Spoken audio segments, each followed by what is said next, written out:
इस्लाम, ईसाई और यहूदी धर्म ग्रंथों के अनुसार याजूज और माजूज, गोग एंड मागोग का किस्सा मानव इतिहास के सबसे रहस्यमयी और भयानक अध्यायों में से एक माना जाता है। ये केवल एक कहानी नहीं, बल्कि आने वाले समय की एक बड़ी चेतावनी के रूप में देखा जाता है। यहाँ उनकी कहानी का विस्तृत विवरण दिया गया है। 1. याजूज माजूज की पहचान और उत्पत्ति। इस्लामी रिवायतों के अनुसार याजूज और माजूज आदम की औलाद में से ही हैं।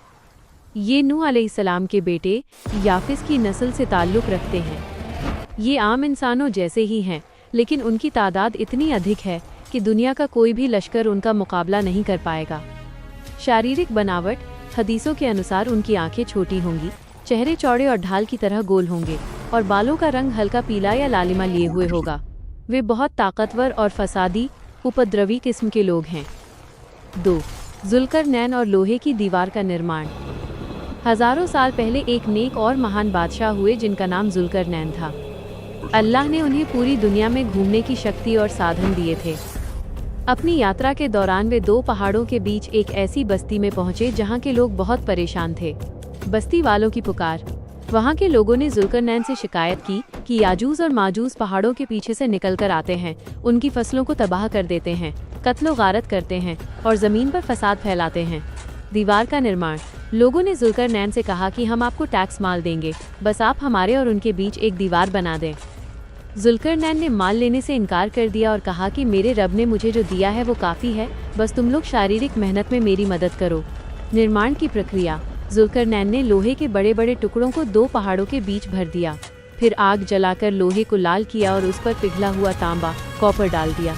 इससे एक ऐसी अभेद्य और चिकनी दीवार बन गई जिस पर न तो चढ़ा जा सकता था और न ही उसमें सुराख किया जा सकता था। 3. दीवार के पीछे की कैद।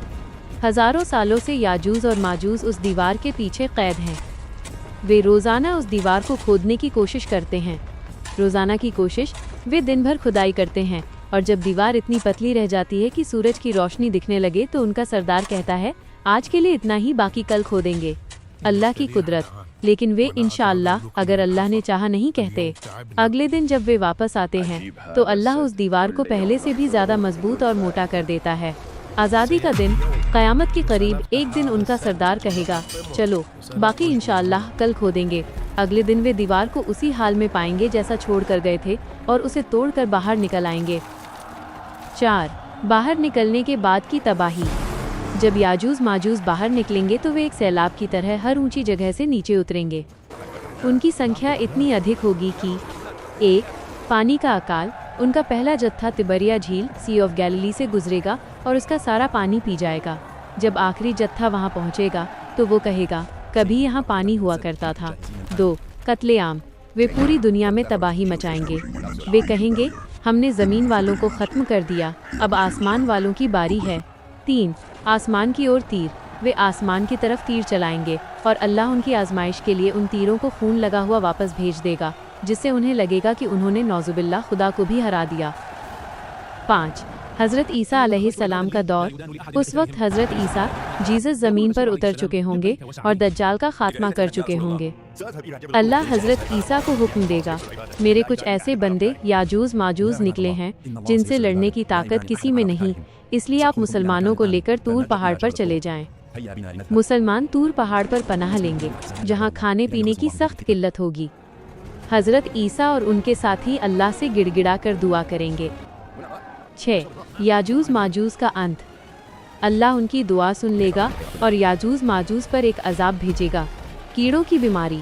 अल्लाह उनकी गर्दनों में नगाफ, एक किस्म का कीड़ा पैदा कर देगा। देखते ही देखते वे सारे के सारे एक साथ मर जाएंगे। लाशों का अंबार। पूरी ज़मीन उनकी लाशों और उनकी बदबू से भर जाएगी। हज़रत ईसा फिर दुआ करेंगे कि ज़मीन को इस गंदगी से पाक किया जाए। सफाई। अल्लाह बड़े बड़े परिंदे भेजेगा जो उनकी लाशों को उठाकर कहीं दूर फेंक देंगे। फिर एक ज़ोरदार बारिश होगी जो पूरी ज़मीन को आईने की तरह साफ कर देगी। 7. निष्कर्ष और सबक। याजूज माजूज की कहानी हमें बताती है कि बुराई कितनी भी ताकतवर न हो जाए, उसका अंत निश्चित है। यह है क़यामत की 10 बड़ी निशानियों में से एक है। ये हमें याद दिलाती है कि असली ताकत सिर्फ अल्लाह के पास है और इंसान को हमेशा नेक राह पर चलना चाहिए। नोट।